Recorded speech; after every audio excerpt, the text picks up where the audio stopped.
Good morning, guys. Sheena here. I want to share something from Tim Grimes' book called The Joy of Not Thinking.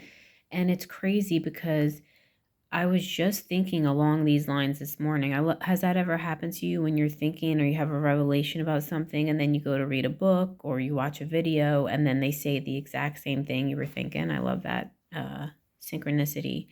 So, um, in my last video, I talked about how being divinely guided looks like real life. You don't even know. It doesn't feel like, ooh, I feel so divine right now. Like a lot of times it feels like real life, like, oh, I mean, it can feel like that, like, just it doesn't feel glamorous is my point. It doesn't always feel so glamorous. All right. So he talks about he says moment to moment alignment with what is around you isn't glamorous. It's ordinary. That's the word. It's ordinary. It just tells you everything is all right. And that's enough. That's all we ever really want anyway, isn't it? That's all we ever really want.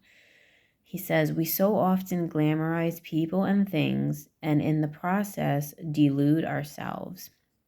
We don't do this intentionally, but we do it nonetheless.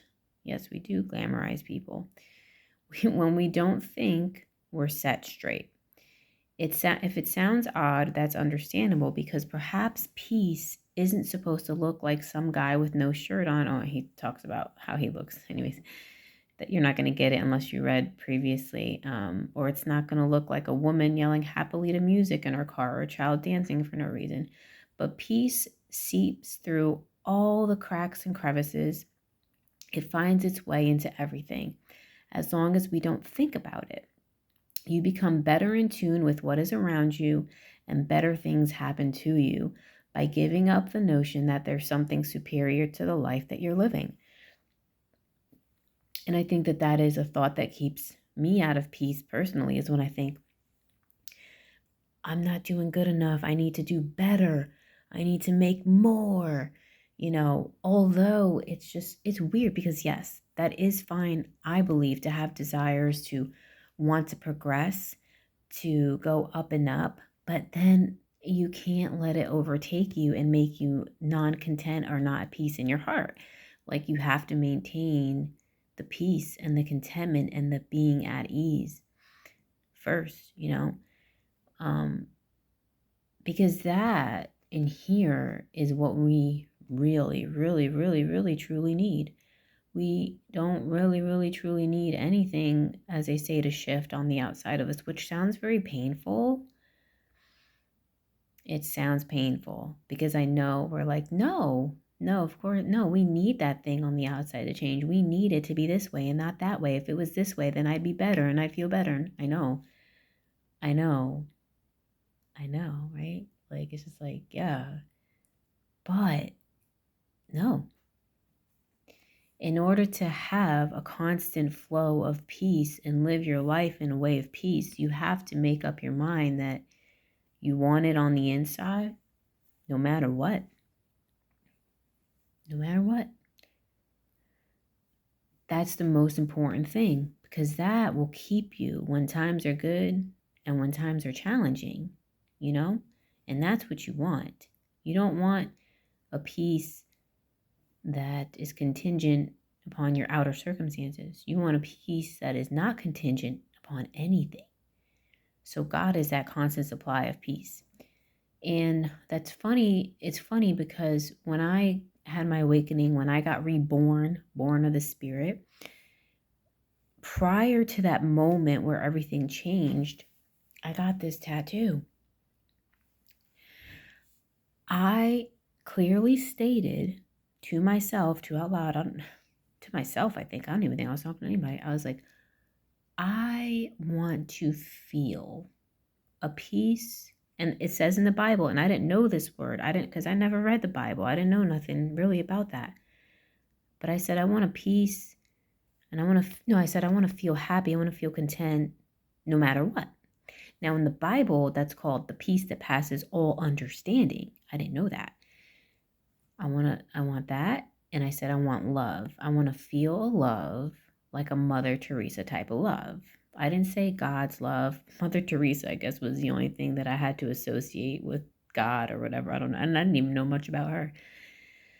So I knew that right then in that moment, I wanted to feel a sustaining love, a feeling that would never go away, and a sustaining peace that would never go away, no matter what would happen on the outside of me.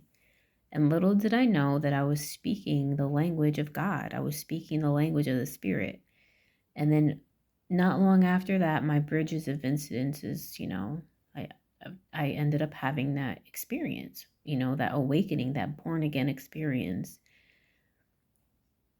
where all of a sudden everything on the outside of you looks beautiful.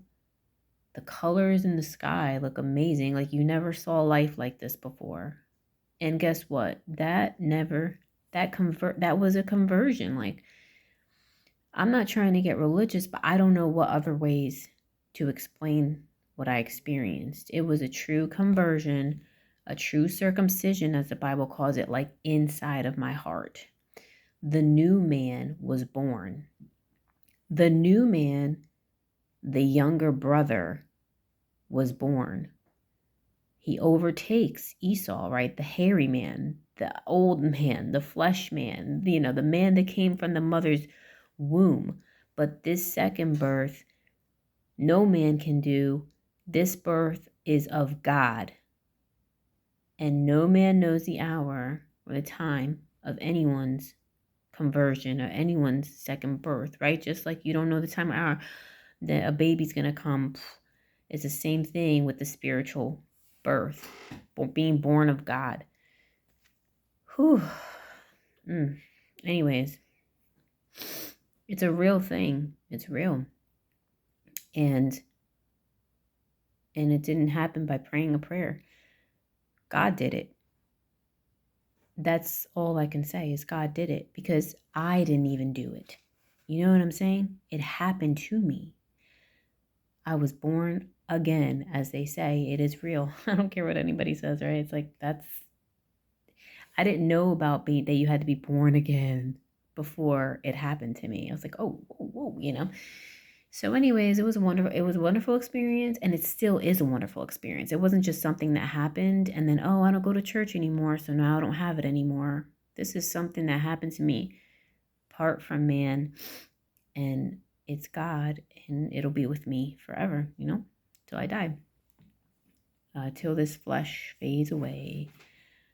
Anyways, I got off on a tangent, and so yeah, moment to moment alignment, right? It's ordinary. But what we really want is to continue to feel a love and a deep love and a peace inside of us. That's what we really need. That's all we really need, All right, everyone. Peace out.